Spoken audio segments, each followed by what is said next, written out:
Very important topic, that is techniques of control. You have already done what is the meaning of control, what is the importance of controlling in management. So today we are going to discuss important techniques of control, how a manager can control, how can he carry out the function of controlling. So first we will discuss that there are two types of techniques of managerial control. One are the traditional techniques and other are the modern techniques of control. What are traditional techniques? Traditional techniques are those which have been used by the companies for a long time. Like जो हम कहते हैं कि बहुत पुराने time से traditions चल रही हैं हमारी ट्रेडिशनल टेक्निक्स, जो कि बहुत लंबे समय से कंपनीज फॉलो करती आ रही हैं and they are also good और उनके रिजल्ट्स भी अच्छे आ रहे हैं. Traditional techniques of managerial control, they include personal observation method, statistical reports, break-even analysis, and budgetary control. I repeat, personal observation, statistical reports, break-even analysis, and budgetary control. These are all traditional techniques, or you can say old techniques of controlling. First one is personal observation. This is the most oldest method you can say of control. Personal observation में क्या होता है कि manager के पास first hand information आएगी. First hand information means कि manager खुद observe कर रहा है, या अगर मैनेजर ने कोई सुपरवाइजर लगाया हुआ है तो वो सुपरवाइजर आके सबसे पहले किसको रिपोर्ट करेगा? मैनेजर को रिपोर्ट करेगा. पर्सनली ऑब्जर्व करना. और इससे क्या होगा? जो एम्प्लॉयज़ हैं दे विल फील प्रेशराइज्ड.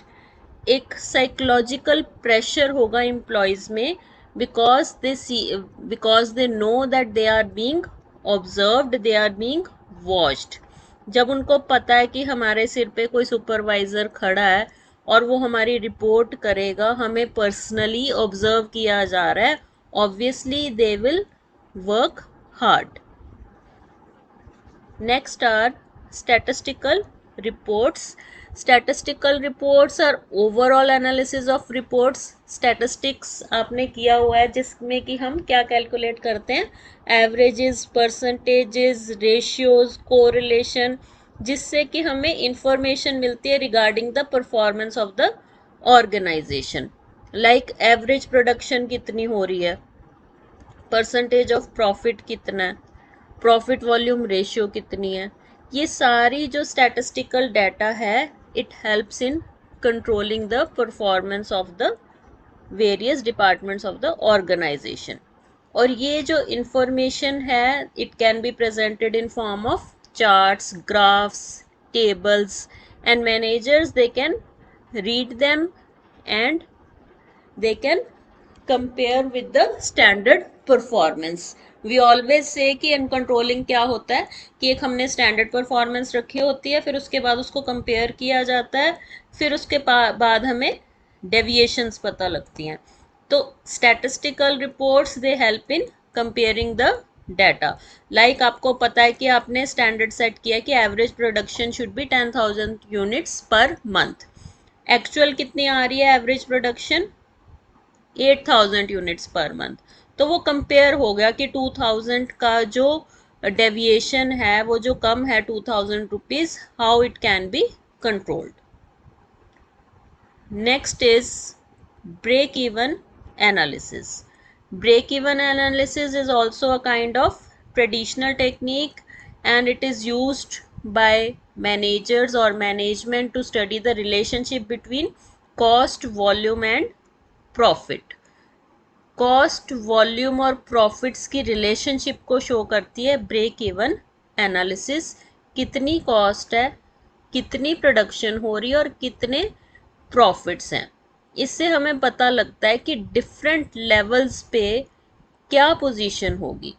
अगर हमारी सेल्स वॉल्यूम इतनी है 10,000 यूनिट्स है तो उसकी कॉस्ट इतनी आ रही है, उसके प्रॉफिट इतने आ रहे हैं।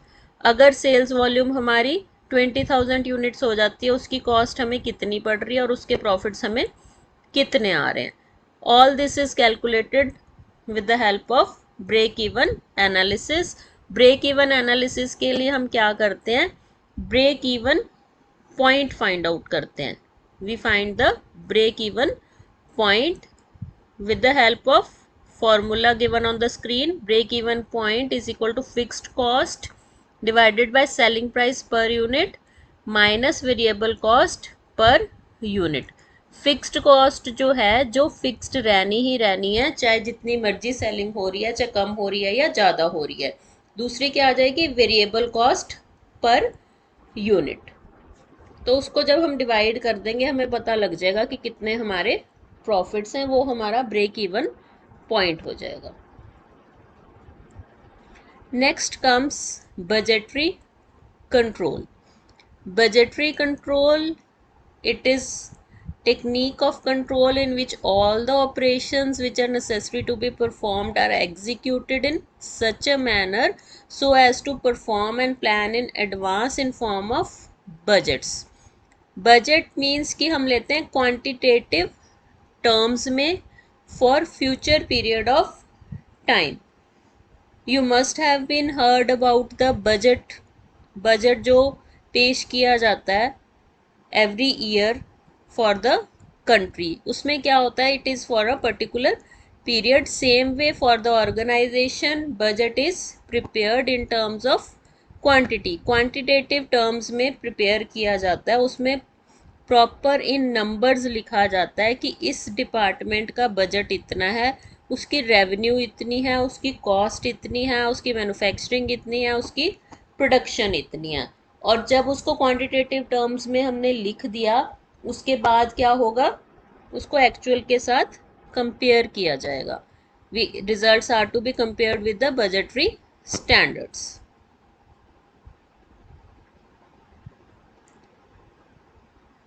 On the screen we can see types of budgets so that you can have the idea of budgetary control. Sales budget तैयार किया जाता है जिससे कि हमें पता लगेगा कि कितनी यूनिट्स सेल होंगी, कितनी एक्सपेक्टेड हैं in terms of number and in terms of value.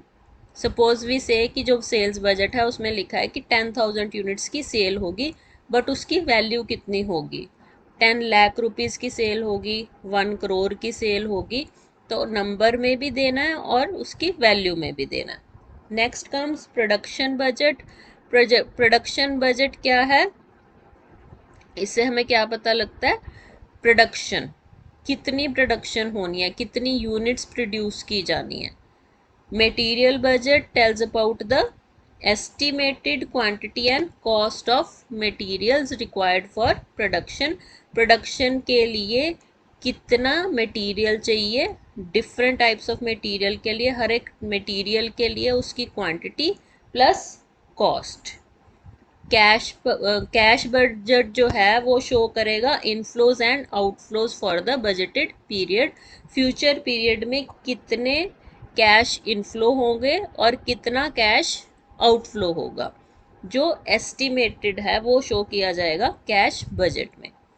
Capital budget, capital budget it relates to long term assets. अगर कोई न्यू फर्नीचर परचेज करना है, कोई machinery, plant and machinery purchase करनी है, कोई बिल्डिंग परचेज करनी है, तो उसके ऊपर जो एक्सपेंडिचर आना है that is given in the capital budget. Now we will move on to the modern techniques of controlling. Modern techniques of controlling which are of recent origin, जो न्यू है। वो पहले वाली क्या थी, ट्रेडिशनल ओल्ड टेक्निक्स थी which are very good of course, tested and tried.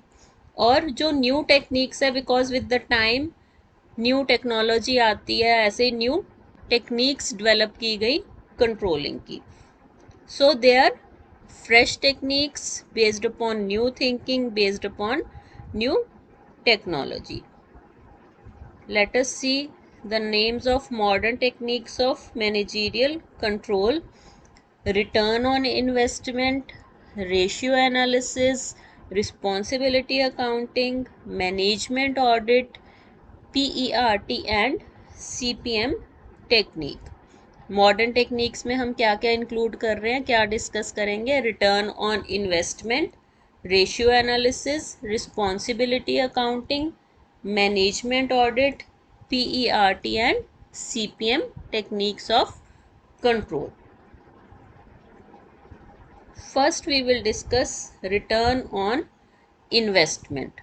Return on investment, it provides the basics for measuring whether or not invested capital has been used efficiently for generating profit.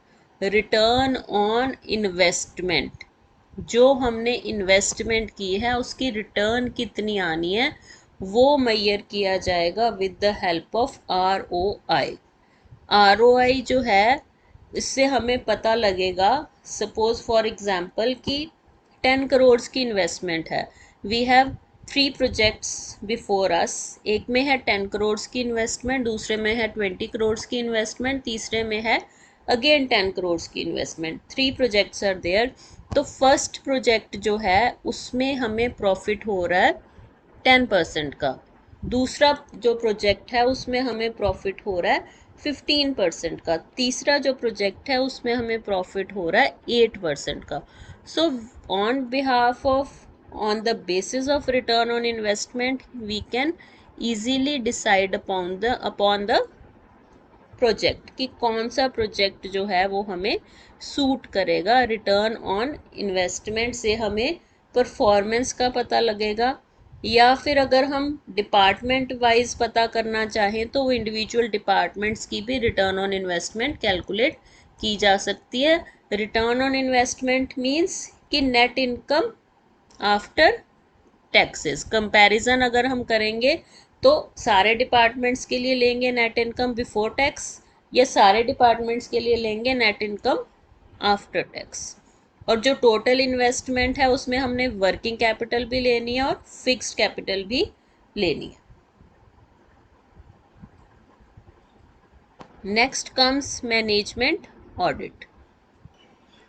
Management audit is also one of the new techniques of controlling, modern techniques of controlling। Management audit में क्या होता है कि management की efficiency देखी जाती है, management की policies, philosophies, techniques, whether the management is implementing right policies, whether the management is implementing good techniques, whether the philosophy of management is good और not.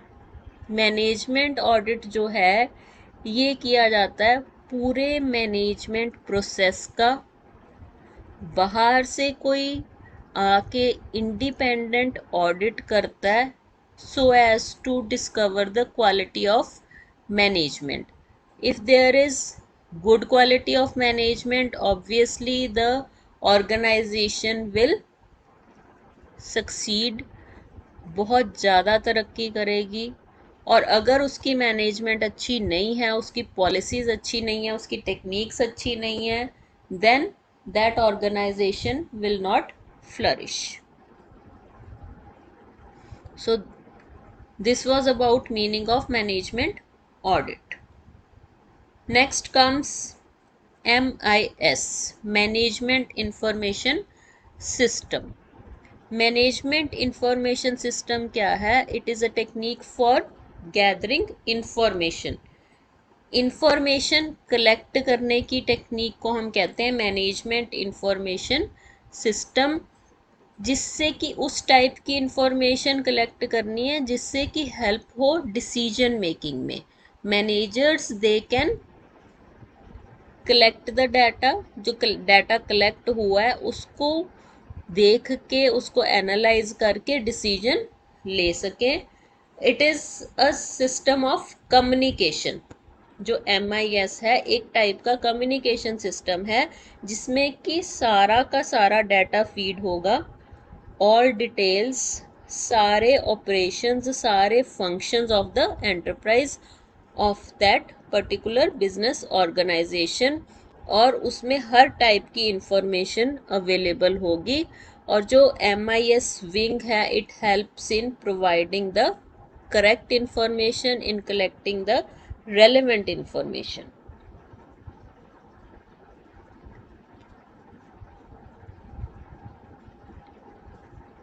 MIS, it performs a useful triple service function to management। MIS जो है इसमें एक 3 stages मान के चल सकते हैं: data generation, data processing and information transmission. सबसे पहली स्टेज पे क्या है, डाटा जनरेट होगा, फिर उस डाटा की प्रोसेसिंग होगी और फिर वो इंफॉर्मेशन भेजी जाएगी। MIS facilitates total performance. MIS जो है वो हर टाइप की स्पेशलाइज्ड और टेक्निकल इंफॉर्मेशन है वो भेजेगा to the concerned manager. Production manager है तो उसको प्रोडक्शन के रिलेटेड सारी इंफॉर्मेशन भेजी जाएगी, टेक्निकल इंफॉर्मेशन भेजी जाएगी, मल्टीपल इंफॉर्मेशन भेजी जाएगी, so that the production manager can take the decisions. MIS takes into account several critical dimensions। जो MIS विंग है, मैनेजमेंट इंफॉर्मेशन सिस्टम का जो विंग बनाया हुआ है, उसमें हर टाइप की इंफॉर्मेशन जो है, several critical dimensions means कि every dimension from every point of view, from every angle, उनको इंफॉर्मेशन प्रोवाइड करनी ही है। और इंफॉर्मेशन के बारे में उनको ये भी पता होना चाहिए कि information is needed bye home and with what frequency, किसको वो इंफॉर्मेशन चाहिए और कितने कितने टाइम के बाद चाहिए। प्रोडक्शन मैनेजर को एवरी वीक इंफॉर्मेशन देने की रिक्वायरमेंट है या एवरी मंथ रिक्वायरमेंट है या आफ्टर एवरी 3 मंथ्स रिक्वायरमेंट है। अगर जो अकाउंट्स डिपार्टमेंट है उसको इंफॉर्मेशन डेली चाहिए तो वो डेली प्रोवाइड करवाएंगे। Next comes MIS reduces overload of information। MIS जो है ओवरलोड को कम करता है।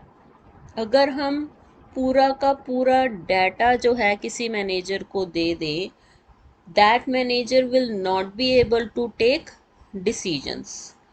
MIS क्या करती है, जिस टाइप की इंफॉर्मेशन जिस टाइम पे रिक्वायर्ड है उस टाइप की इंफॉर्मेशन उस पर्टिकुलर पर्सन को प्रोवाइड करवाती है, सो दैट द मैनेजमेंट और द मैनेजर ही can take the decisions. Even top manager, जो टॉप मैनेजमेंट है वो भी यूज़ करते हैं MIS को, मैनेजमेंट इंफॉर्मेशन सिस्टम को, to make the policies, to monitor the company performance for various strategies. क्योंकि सर्कमस्टांसेस जैसे जैसे चेंज होंगे, इंफॉर्मेशन वैसे वैसे ज़्यादा रिक्वायर्ड होगी। Next comes network analysis techniques. Network analysis techniques में हम 2 टेक्निक्स की बात करते हैं, एक है PERT एंड एक है CPM। PERT means programme evaluation and review technique. It was developed by US Navy in the year 1958। Programme evaluation and review technique. और दूसरी क्या है, CPM, critical path method. Both the techniques they are based on same principles, network analysis पे based हैं दोनों। Let's see how they are interrelated or how they are different from each other। Areas for application of PERT and CPM, दोनों को कहाँ apply करना है हमने। PERT technique और CPM technique will be applied in building or construction projects, in shipbuilding projects, airport facility building projects, where there is installation of computer systems, or in publication of books। इनको हम detail में करेंगे बाद में, First we will discuss the left out modern techniques of control. So next technique of control which is most commonly used, it is ratio analysis. Ratio analysis जो है most commonly used technique of control है, और it can be classified into various categories like liquidity ratios, solvency ratios, profitability ratios, turnover ratios. These you will do in accountancy in detail. Different types की liquidity ratios पढ़ोगे, solvency ratios पढ़ोगे, profitability ratios पढ़ोगे, turnover ratios पढ़ोगे, उनके basis पे control administer किया जा सकता है. Next comes responsibility accounting. Responsibility accounting, it is a system of accounting in which overall involvement of different departments or divisions of an organization are set up as responsibility centers. जो different departments हैं उनको responsibility centre बना दिया जाता है. Production department है, accounts department है, material department है. इन सारे डिपार्टमेंट्स को क्या कहा जाता है, इन सारे सेक्शंस को क्या बना दिया जाता है, इंडिविजुअल रिस्पॉन्सिबिलिटी सेंटर. और जो हेड है उस डिपार्टमेंट का, वो उस के लिए रिस्पॉन्सिबल हो जाता है for achieving the target of his particular department और सेंटर. रिस्पॉन्सिबिलिटी सेंटर्स कौन कौन से होंगे? Cost centre, revenue centre, profit centre, investment centre. Now we will come back to PERT and CPM. PERT, Programmed Evaluation and Review Technique. CPM means Critical Path Method. They both are very useful for controlling. These techniques, they are based upon similar principles. So let's see the steps. Application of PERT or CPM, they involve the following steps. First one is identification of components. सबसे पहला step क्या होगा कि सारी की activities, सारे events, सारे जो उसके कंपोनेंट्स हैं उस पर्टिकुलर प्रोजेक्ट के, उनको आइडेंटिफाई करना right from the beginning up to the completion of the activity. एक डायग्राम में उसको शो करना सारे उनके कंपोनेंट्स को, सारे पार्ट्स को. Then sequencing of activities and events. Then a network diagram is prepared. उनको सीक्वेंसिंग करनी है उनकी right from the starting point. किस एक्टिविटी से स्टार्ट होगा वो प्रोजेक्ट, उसके बाद कौन सी स्टेज आएगी, उसके बाद कौन सी स्टेज आएगी, और उनकी सीक्वेंसिंग कर देनी है. हर एक इवेंट की एक सीरियल नंबर दे देना है. लाइक अगर हम प्रोडक्शन की बात करें तो फर्स्ट स्टेप क्या आएगा? Arranging the raw material, purchasing the raw material, then giving that raw material to the department, then production, then packing. ये सारे क्या हो गए? एक्टिविटीज और इवेंट्स जो हैं उनकी सीक्वेंसिंग होगी. Third step is determination of estimated time. किसी भी प्रोजेक्ट को पूरा करने के लिए एक एस्टिमेटेड टाइम डिटर्मिन करना ज़रूरी है. Expected time to complete that project, to complete that activity. 3 तरह के टाइम एस्टिमेट्स दिए जाएंगे. ऑप्टिमिस्टिक, या जिसको हम बोलते हैं शॉर्टेस्ट टाइम. सपोज कोई शिप बिल्डिंग का प्रोजेक्ट लिया है तो उसमें हम क्या करेंगे? शॉर्टेस्ट टाइम बताएंगे विद इन 1 ईयर. एक होगा पेसिमिस्टिक और the longest time 5 years. Normal और most likely time, normal 2 years. मतलब कि 3 टाइप्स के एस्टिमेट देने हैं for completion of each activity. Next is determination of the critical path. वो सारी जो एक्टिविटीज़ हैं जो हमने सीक्वेंस की थी उनके पाथ शो करेंगे, उनके रास्ता शो करेंगे, कहाँ से क्या क्या जाना है, किस रास्ते से और कौन सी एक्टिविटी कब की जाएगी। Modification in the initial path, maybe with the changing business environment, maybe with the changing physical environment or any other reasons, जो हमने critical path बनाया था इनिशियल स्टेज पे शुरू में, उसमें कोई हमें मॉडिफिकेशन करनी पड़े तो वो मॉडिफाई कर दिया जाएगा जिससे कि वो प्रोजेक्ट इन टाइम कंप्लीट हो जाए। Now let's discuss difference between PERT and CPM. CPM is activity oriented and PERT is event oriented. उसमें एक एक्टिविटी की बात करते हैं और उसमें हम इवेंट को लेकर चलते हैं। CPM is assumed that in CPM it is assumed that the duration of every activity is constant and hence only one time estimate is given for each set of activities। Her activity के लिए हम सोचते हैं कि time constant रहेगा, इसलिए सिर्फ one time estimate दिया जाता है। But PERT allows for uncertainty, इसमें हमें लगता है कि कुछ भी अनसर्टेन हो सकता है, कोई भी हैपनिंग हो सकती है, इसलिए 3 टाइप्स के टाइम एस्टिमेट्स दिए जाते हैं। We have already discussed optimistic, pessimistic and normal। CPM requires more CPM requires some previous work experience for completion of each activity, but PERT में ऐसा नहीं है, previous work experience is not necessary।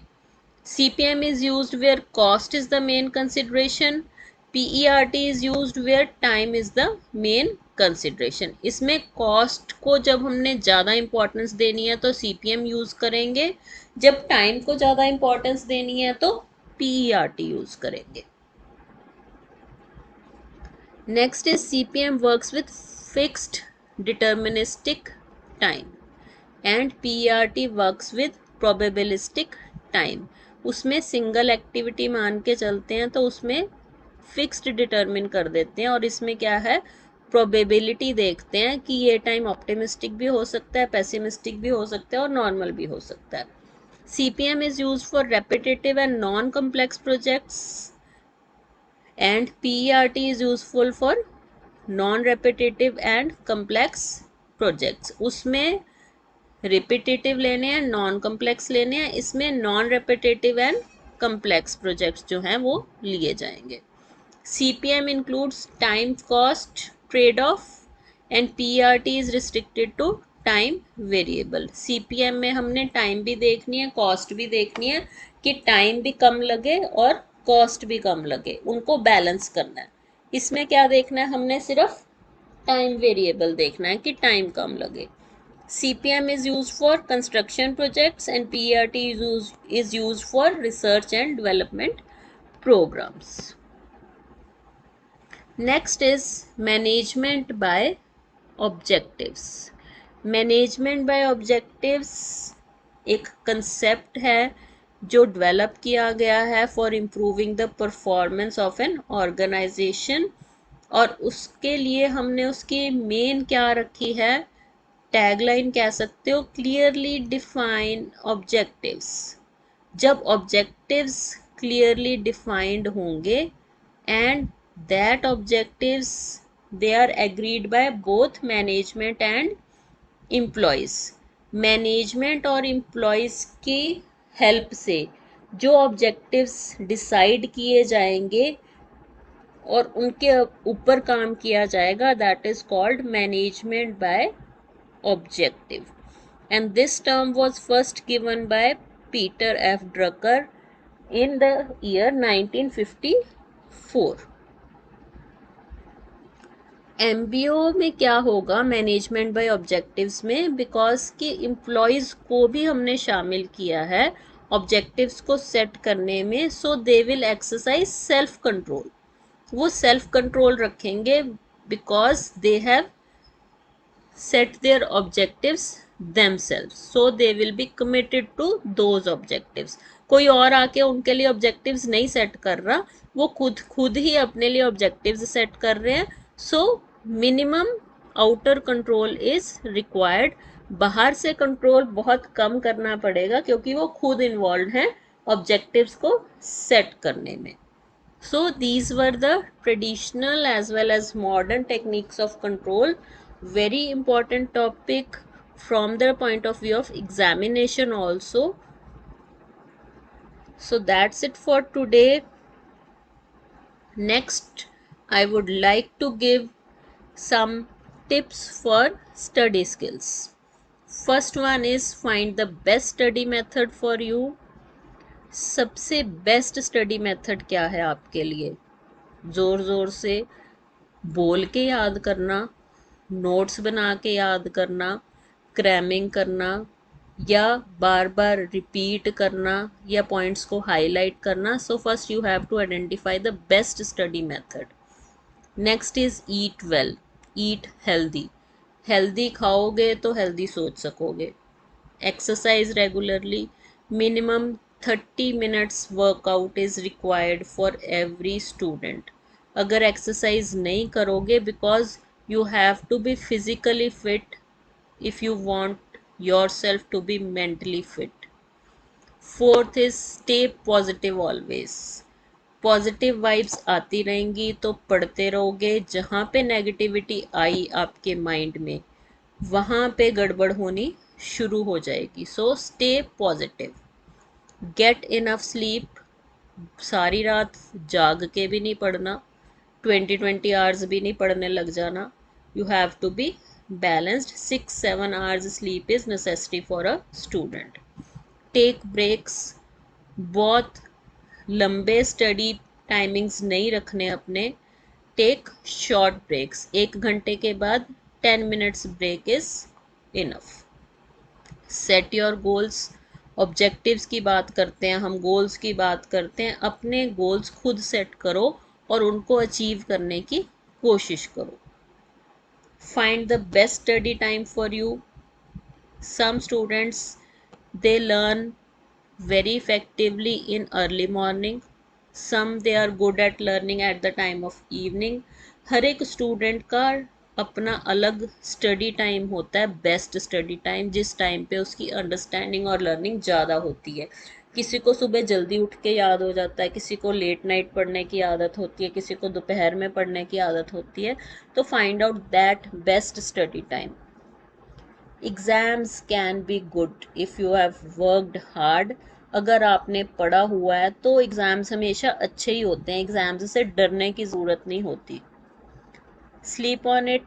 Follow these study tips and definitely you will learn well, you will learn more. Thank you students.